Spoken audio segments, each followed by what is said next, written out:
What is crackling, everybody? Welcome on into the Heat Check Fantasy Podcast, powered by Number Fire. That is right here on the FanDuel Podcast Network and numberfire.com, as we are getting you set for the most important slate across the entire NFL season and potentially in all of sports. Because this weekend, it is the Pro Bowl. We are talking single game strategy, breaking down the Pro Bowl rules and which players we like for this weekend. It doesn't get any bigger than this. My name is Jim Sonis. I am a senior writer and analyst for NumberFire.com. Joined here, as always, by Brandon Gadula. He is a managing editor for NumberFire.com. Brandon, it is Pro Bowl season. We are ignoring whatever it is that is happening the Sunday after that. How are you doing today? Are you nervous yet? Nervous for the Pro Bowl? Out of excitement. Yeah, because like when you wake up for like the day of like a big sporting event, like whenever I wake up the day of the Daytona 500 or like the NFL draft, I'm like anxious because I'm so excited. Like that's the Pro Bowl, obviously. Yeah, I mean, if I ever felt that way about sports, it would be for the Pro Bowl. So correct. Yeah, we'll say yes. Yes, I'm already feeling anxious for how excited I am for the Pro Bowl. We'll go with that one. What do you mean we'll go with? You're just stating facts. Like there's no embellishment here. We only give you the straight facts. Check Fantasy Podcast. It is the AFC versus the NFC this weekend. It is coming up on Sunday. It is lock at 3 p.m. Eastern on Sunday. It used to be like later because it was in Hawaii, but now with it being in Orlando, locks at 3 p.m. Eastern. So if you decide to set lineups and forget about them, I would make sure you check back on those prior to Sunday at 3 p.m. For those of you who have not played single game before, you should. It's really fun.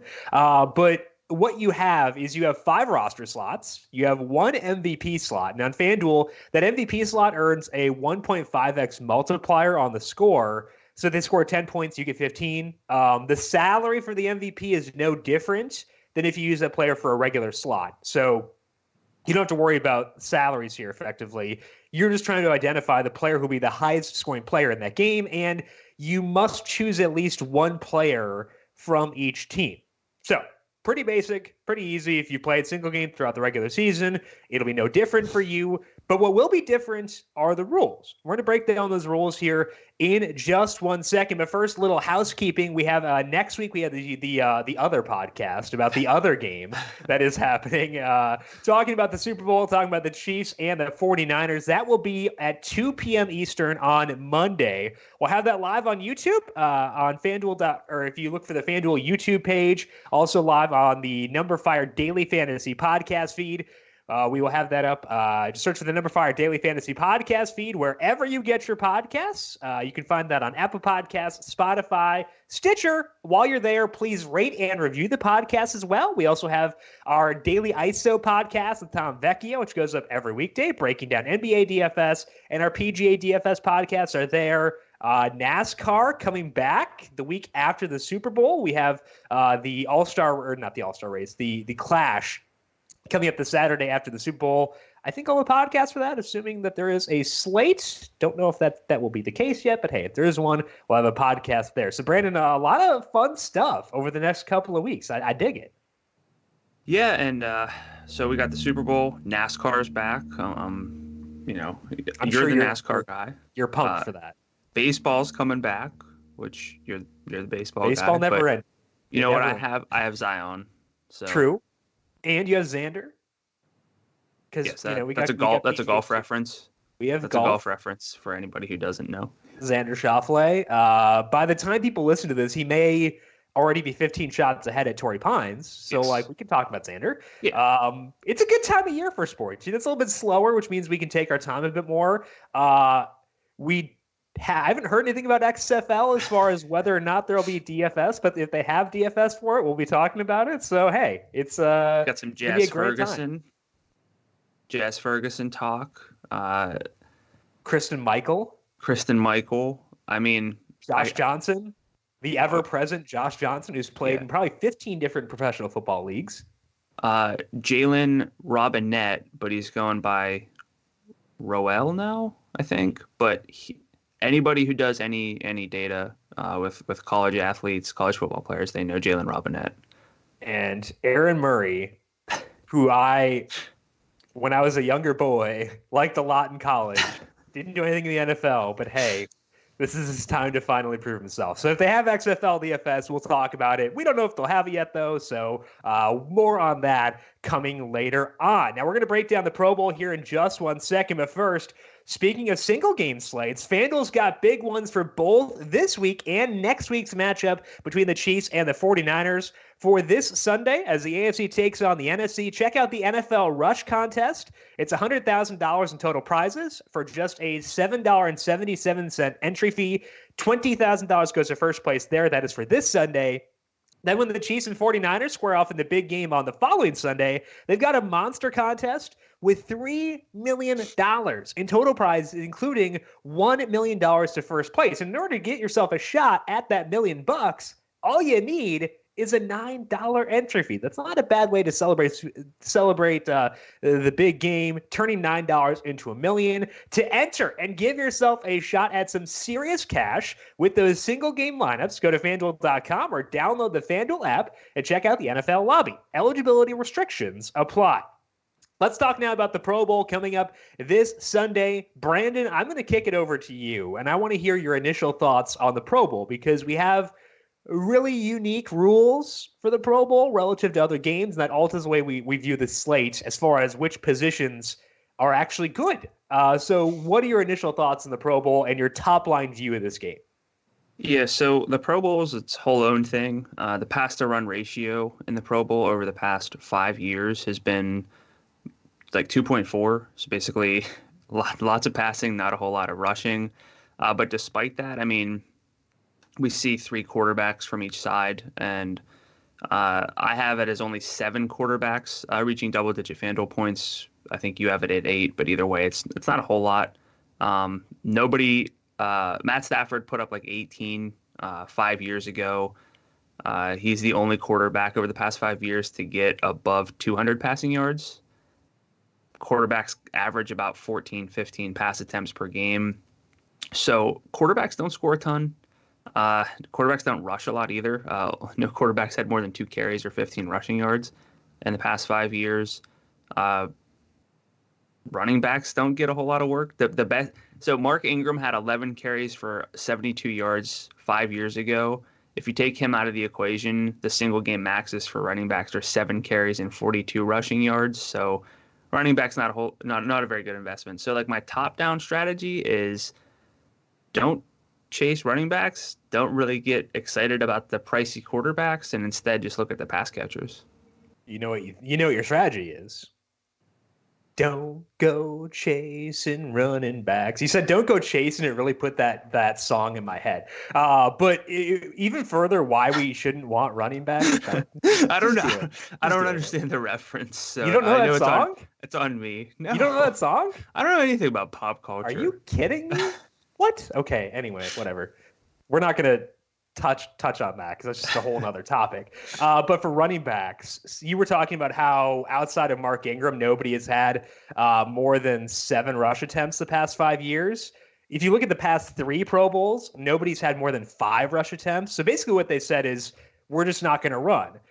So if you want a running back to pay off, they basically need to do so as a receiver. And last year, Anthony Sherman did that because basically Patrick Mahomes is like, F it, I'm going to make my guy the MVP. I'm okay ignoring what Anthony Sherman did and kind of writing it off as being an outlier. So running backs are kind of okay, and I can tolerate them for sure, but they're not players I'm going to use all that often. If you look at the past 6 Pro Bowls, which is the sample I have, which is why we're different on the quarterbacks, 7 running backs have scored double-digit FanDuel points.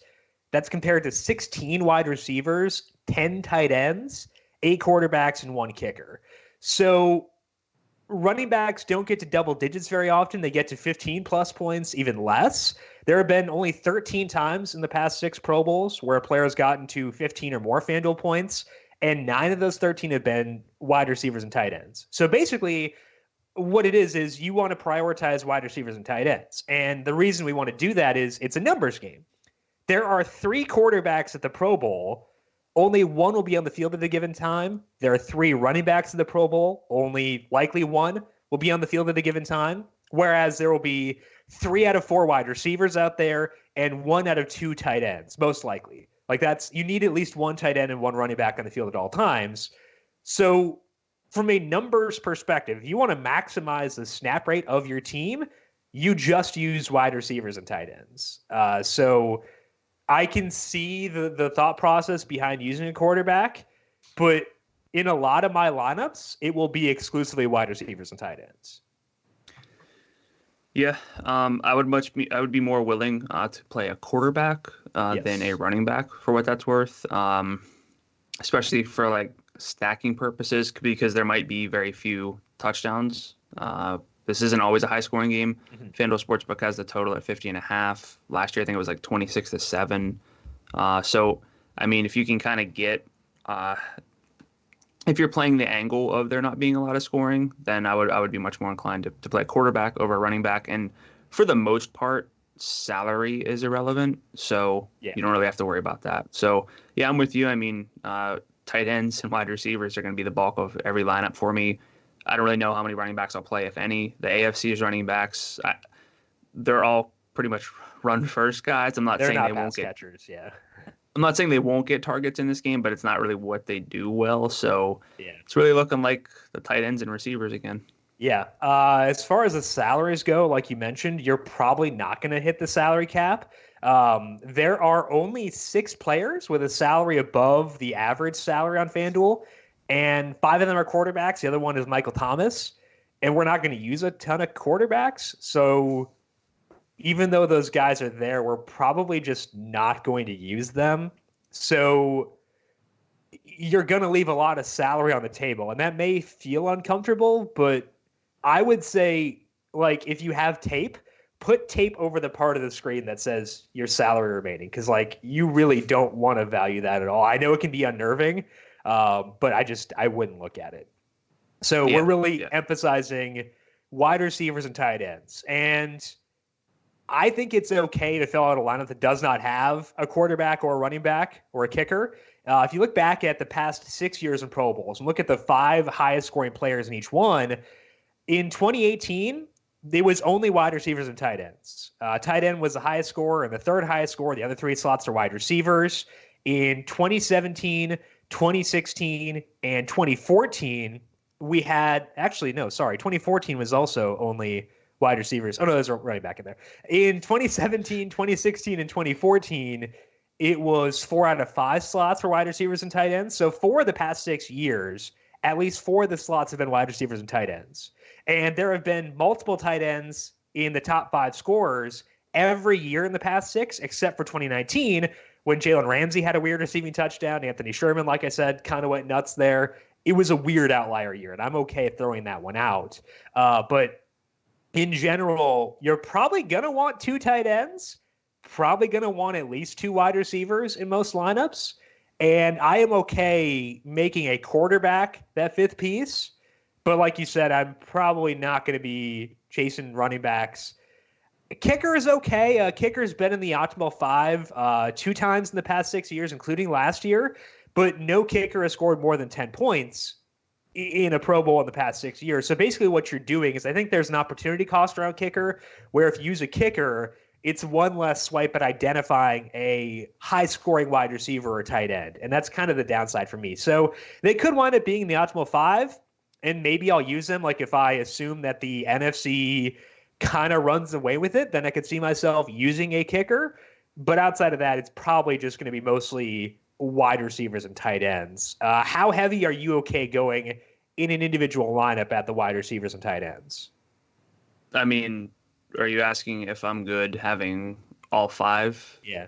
Yeah, I'm good with that. That's probably going to be the default build. It makes the most sense, especially with, I mean, not every tight end or receiver fits what I'm looking for, but the average target depth in these games is a little longer downfield than it is during the regular season.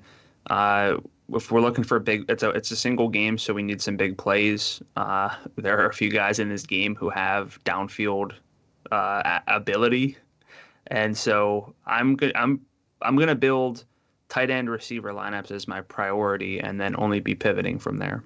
I think that's the right way to play it too. So let's talk about the MVP slot. It's actually pretty similar where you want to go tight end or wide receiver. In the past 6 years, it's been a tight end twice. It's been a wide receiver 3 times. And then last year, again, the outlier with Anthony Sherman. If you include the 2 highest scoring players, so guys who were in there, you do get a couple of quarterbacks popping in. 2016 and 2015, Matthew Stafford and Russell Wilson both had pretty good games, but tight ends or pass catchers in those same games that actually outscored them. So it was mostly just that those games were higher scoring than anything else. Wide receiver was the second highest scorer in 2014. Josh Gordon was actually the highest scoring guy in that game, which is wild. DeMarco Murray was the second highest scorer. But I think in general, for your MVP slot, it's a wide receiver or a tight end. I'm comfortable not using any other position in my MVP slots. What about you? Yeah, I mean, there are not an overabundance of receivers and tight ends, but there are enough where you can kind of filter them in. And I mean, unless you're building like hundreds and hundreds of unique lineups, like you probably don't. You can. That's that $7.77 contest I was talking about, 150 max. There you go. Okay, so 100. You have 150. I won't be, but you can. No, let's say you have 150 lineups. How many times are you not 20. using? 20? Yeah. And then at what position? Quarterback? Quarterback, yeah. Probably Russ. I think Russ would be the main guy I would like if I were to use a quarterback. Probably Deshaun would be number 2, just because I know both those guys will rip it deep. Drew Brees, arm strength is not his best asset anymore. And like Lamar's not going to run, which takes away his main appeal from a DFS perspective. He can still throw, so like he does have his tight end. He does have his tight end. I like his tight end a lot. But if we're talking just pure downfield throwers, give me Deshaun, give me Russ. Kirk Cousins, because he's probably not going to get a lot of a pass rush, I think is like less of a dud than he appears to be. But I think for me, it's mostly Deshaun and Russ. Yeah, so I think the only stacks from like the same team would be Lamar and Mark Andrews, and then Breeze and Michael Thomas, right? Yes. So, or Breeze and Jared Cook. That's true, yeah. And Jared Cook's awesome. So for the grand majority of our lineups, we're doing wide receivers and tight ends and MVP. If you're doing a bunch, you can do a quarterback, but I guess technically we would have Ryan Tannehill and Derrick Henry for you can get access to all like 8 of their hookups this year. Nah. Kamara. Jeez. Oh, right, yeah, I forgot about Kamara. So I was terrible with this. Mark Ingram, I was terrible with this. Don't. Let's cut that out. There are no what? No, we don't. This is unfiltered. Come on. We don't cut things. We say so many stupid things. Justin Tucker and Lamar. Ooh, and Mark Andrews. For like a trick play. It's like actually in the Pro Bowl, that's pretty viable. Yeah. Will Lutz. So it's going to be Breeze, Lutz, and Lamar, Justin Tucker in the optimal this year. Okay. I am on board with this, and I think it is a good idea. No objections out of me, at least. Any other notes before we talk about specific guys that we like for this Pro Bowl slate? Sorry, I just was looking. C.J. Ham, he's a Viking, right? He is. Could be like the Anthony Sherman. He usually gets a lot of red zone usage. Short yardage usage. Kirk, just throw it to Jared Cook, buddy. Yeah. Well, if you do that, Kirk, we'll be on very good terms heading into the offseason. Yeah. One other thing I guess I would kind of note is I am mildly wary of players who are entering free agency. I'm not going to avoid them, but I think it's worth noting guys who may have that consideration. Now, Kirk Cousins threw a pick during the Pro Bowl once and like ran down and made like this amazing tackle. So not every player considers this, but Kirk Cousins is wired a little bit differently. So I think it's worth noting that Amari Cooper and Austin Hooper are both entering free agency. And I would at least mention that as being, and Ryan Tannehill too, and Derrick Henry, but like they're not as high on my radar as those guys. I think it's at least worth noting that those guys have financial motivation to not go all out. Do you downgrade players who made a deep run into the playoffs as well? A little bit.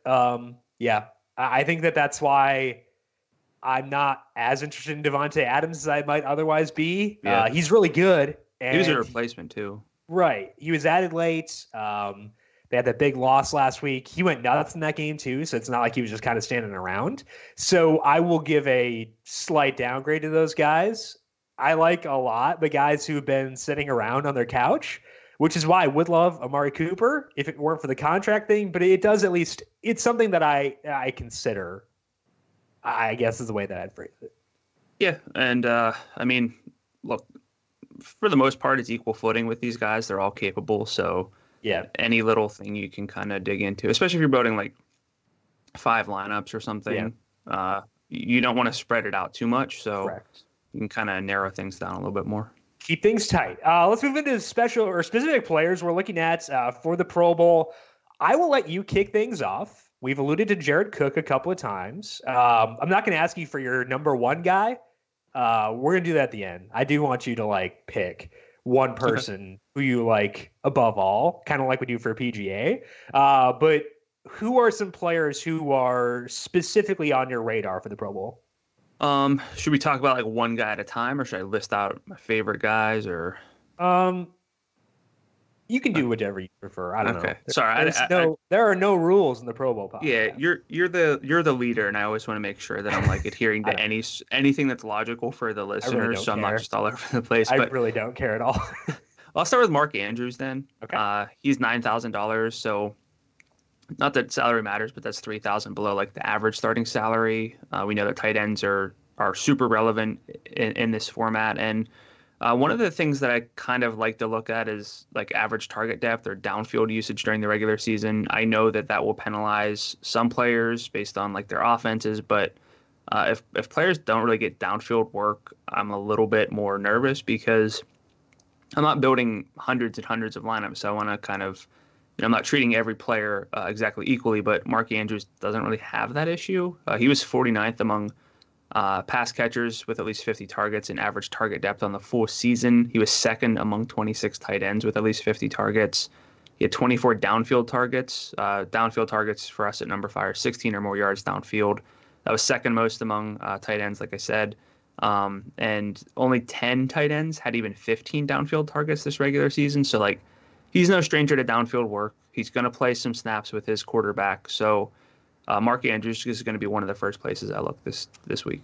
It's a similar thought process for me with Jared Cook. If you look at the tight ends in this game, Cook had the second most deep targets behind Andrews. Andrews had 24, Cook had 16, and that was in an offense where they never threw deep.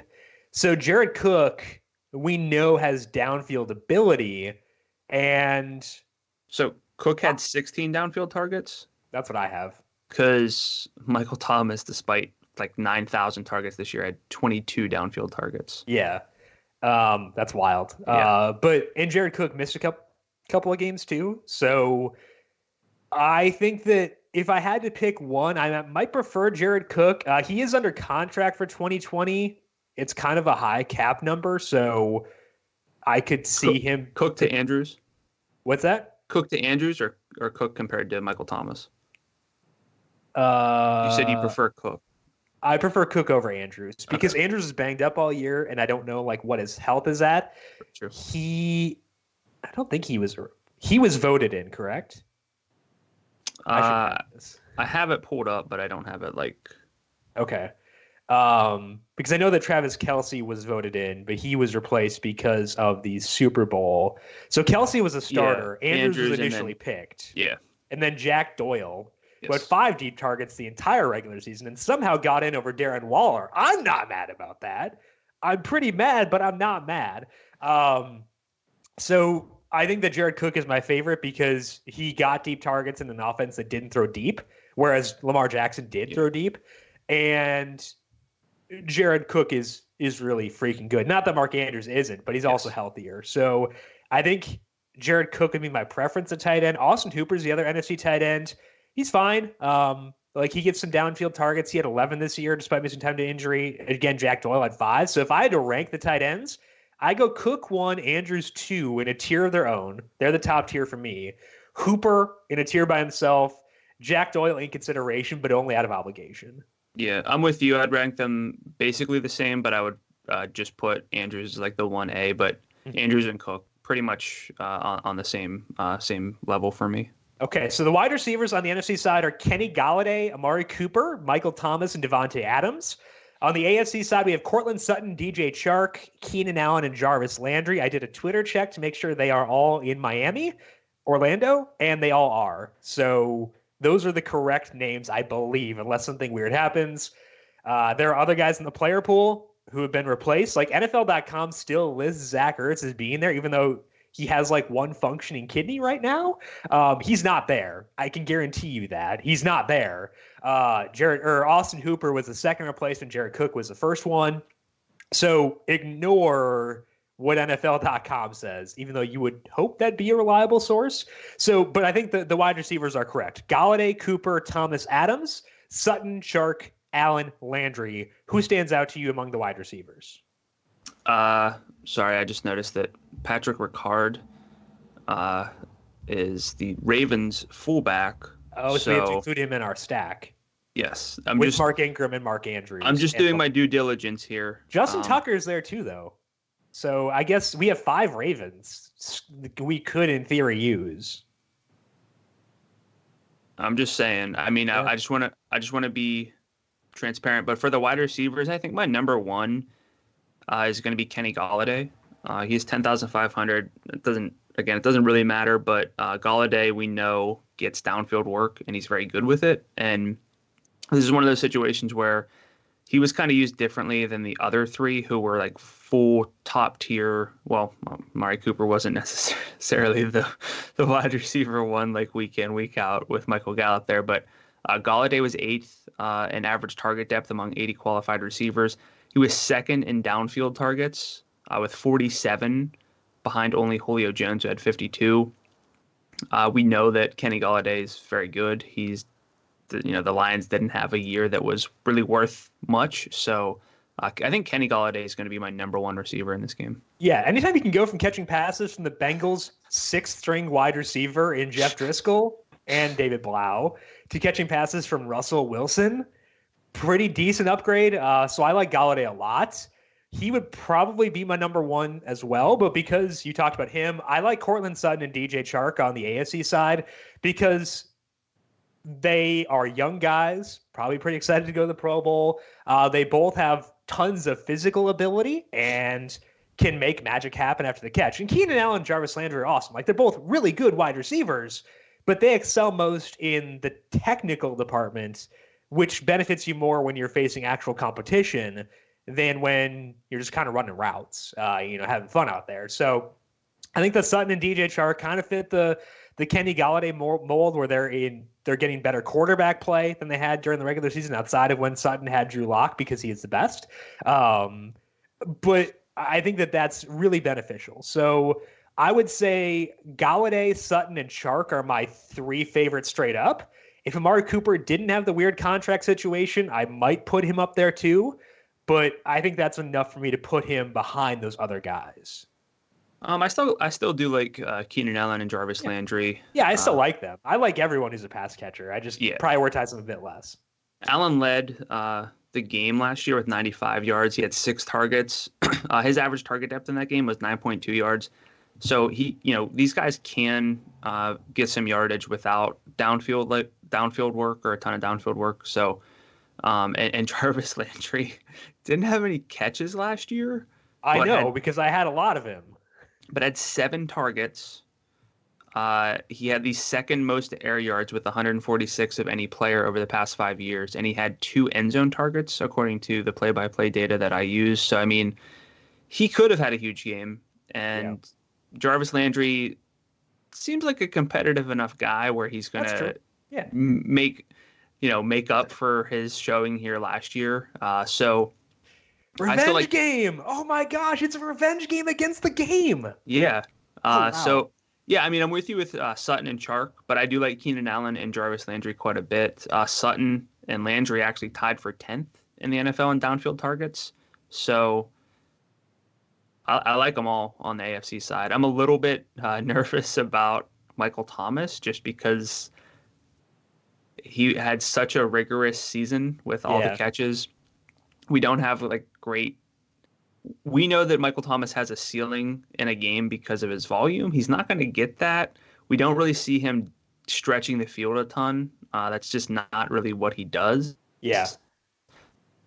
And he has not done a whole lot in the Pro Bowl the past 2 years. I Yeah. guess 6 yards on 2 targets. He's had 1 target in each game with 1 catch for 6 yards. So like, it's just not. I love Michael Thomas. You love Michael Thomas. We love what Michael Thomas is, but as you were Pro kind of Michael alluding Thomas to, podcast. as you were alluding to, this might suit someone like Kenny Golladay more than Michael Thomas. If you look back at past years, and I was looking at players with the most receiving yards in the Pro Bowl in the past 6 years, and Kyle Rudolph was number one, and it kind of made me vomit. So I had to like recover from that first. Outside of Kyle Rudolph, among wide receivers, Allen Robinson is number one. Guy who had bad quarterback play during the year. It was 2016, so Bortles. Bad quarterback play during the year, showed up during the Pro Bowl. Makes sense. T.Y. Hilton with Andrew Luck, obviously bottom 10 quarterback in football. Kidding, Andrew. I love you. Antonio Brown, Keenan Allen, Odell, Jarvis. Those are the guys with 75 or more yards. And so maybe Jarvis should be higher on my list because he does have kind of like that competitive type mindset. But I think that bodes well for Kenny Golladay, Sutton, and Chark too, where they're going to better situations and are just straight up talented wide receivers. Because all those guys listed are talented wide receivers. And I think that's really beneficial. And I think that Sutton, like if you look at his Pro Football Focus grades from this year, they were freaking off the charts. So I'm excited to see what he can do here. And I hope that he gets some time with Lamar and with Deshaun to kind of show off on a national stage what he can do as a pass catcher. Yeah, I mean, we talked about being pro Michael Thomas. We're both very pro Cortland Sutton for sure. And we saw him kind of single-handedly sometimes take the ball and like literally single-handedly, one hand. and literally taking like the game into his own hands. Taking the game, taking the soul, the opposing cornerback, Yeah. So, I mean, that stuff matters because these guys are going to get like 4 or 5 targets. It's not like, again, the issue for me with Michael Thomas is he's not getting 12 targets. Right. So I would love to prioritize someone like Kenny Golladay, Cortland Sutton, DJ Chark. So all of the pass catchers are in play. Absolutely. Yeah. We're on that same page, but the priority for me, probably going to be Mark Andrews, Jared Cook, Golladay. I should probably bump up Sutton over the veterans in the AFC. All right, you get one player. Who are you picking? Kenny Golladay. You have a single lineup. Who's your MVP? Kenny Golladay. I'll go Sutton then. I like a lot of what Sutton brings to the table. I think that Golladay would be like up there for me too. So probably going to have a lot of Kenny Golladay in the MVP slots, but I go Sutton. Among the tight ends, I go Jared Cook. If you had to pick one quarterback, where do you go there? It's tough because like you'd have to take out rushing entirely from the equation, and it's going to be a matter of just kind of who converts the touchdowns because the yardage isn't there because the pass attempts aren't really elevated. Yeah. I think I'm going to go with Russ because I think he's a very, very good passer. That's what I would say. He's the best passer in the game, but he's a very, very good passer, and we know how good he can be on deep balls. This game, he might be the best passer. I'd think that, but I don't need to say it. Oh, I can dance around it. It's a Pro Bowl podcast. No one's going to listen to this. Who cares? I can say whatever I want. Yeah, I can talk trash on Andrew Luck for no reason. Total just drive by, and I love Andrew Luck. We can have some fun. I think Russ is the best passer in this game. Therefore, Russ will be my favorite quarterback. He chucks it deep. That's why I'd put Deshaun number 2. Good, really pure passer. He'll chuck it deep. So I say Russ 1, Deshaun 2, but Russ is starting, whereas Deshaun is coming in behind Lamar Jackson. So I prefer Russ there. Yeah, and it'll be nice to see Deshaun drop back and be able to stay in the pocket sometimes, at least like once in the game, as opposed Yeah, I to mean, never. like Deshaun Watson loves sacks, like, and so does Russ. Honestly, like both these guys adore sacks, but you're not going to get sacked in the Pro Bowl. It's awesome. You can just chuck it deep and use that special playmaking ability. You're right. Yeah, they can just degaff it. It's awesome. Yeah. So I'm excited. I would probably put Deshaun number 2. It makes sense to have Lamar up there, but he's not gonna he really shouldn't run. I would hope not. Yeah. Please don't. Protect Lamar. So yeah, Russ, and then Deshaun. Okay. What about running backs at all? I think Kamara is interesting, despite the fact that he kind of he got eliminated in the first round. So at least he's had some sort of layoff. We know what he can do as a pass catcher. The problem is I was into Kamara last year and didn't go so hot. So I would say he'd be my favorite, but I don't have a great read on any of them. What about you? Yeah, I think he's the first place to look. You mentioned the kind of dud last year. He had 2 targets, 2 carries, I think 2 yards as well. The year before that, he had 7 targets for 36 yards, which is decent in the Pro Bowl. But Ezekiel Elliott is not necessarily doing it for me. I don't think I'd touch Dalvin Cook. He absolutely could score, but they don't hand the ball off a lot necessarily, especially they throw the ball a ton. And Dalvin was so banged up that I can't imagine he's going to play a ton and get a lot of work. So, and then, I mean, I don't know if we've even named all 3 AFC running backs, but it's Derrick Henry, Mark Ingram, and Nick Chubb. They averaged less than a catch per game. And again, they'll be used differently, but I don't really. Ingram's even there, given the calf thing. Yeah. Maybe they've got that gun on the sidelines again to just kind of pound it out a little bit. Yeah. If the calf gun is there, Mark Ingram is my number 1 player because there's so much authority that comes with this thing that's pounding your calf on the sidelines. Can that be his new nickname? Guarantee that. What? Can we just call him the calf gun? Yes, or something of that nature. Yeah. We'll figure that out. We'll workshop it over the offseason. It's necessary. I mean, Derrick Henry, if he takes it seriously, people aren't going to step in to tackle him. So maybe he breaks a long run just because people are not interested in tackling him. I don't think he's going to take it seriously. But yeah, the poor guy got just pounded into dust for 5 or 4 straight games. I think I'd be most inclined in the AFC to play Nick Chubb. Yeah. But I'm really not going to get. I'd have to be max entering. Right. To get to Nick Chubb. And I'm okay not having any running backs in my pool. If I'm doing 5 lineups, I probably wouldn't. I definitely wouldn't in over 5 lineups. So when you look at players who have done well in the Pro Bowl, they tend to be weirdos. Travis Kelce always did well in the Pro Bowl, kind of a weirdo. Emmanuel Sanders, interesting dude. So Anthony Sherman, weird guy. If we're looking for just pure weirdness, Kirk Cousins grades out really well. He's a strange boy. If we're factoring that in, then Drew Brees gets a 0. No, he invests in Ponzi schemes. That's weird. That's very weird. It's questionable. Mark Ingram is pretty wacky. Jarvis Landry. Let's see here. Who else is strange? I'm sure Will Lutz has some strange hobbies. Cordero Patterson is, I think, he might have been replaced. He was a returner, but I think he got replaced. I have not. But he's really weird. Is he? I need to learn more about players in the offseason. Yeah, I think, just for this, so who is going to be good. Yeah, he is a special teamer. Okay, so maybe Cordero. I think that if we're making an all weird team, Cousins has to be in there because he's very interesting. Jarvis. I did not prep. He's weird. He's just weirdly competitive. Yeah, I did not prep for the weird section of the podcast. So Kirk Cousins is your MVP. I think we can say that definitively.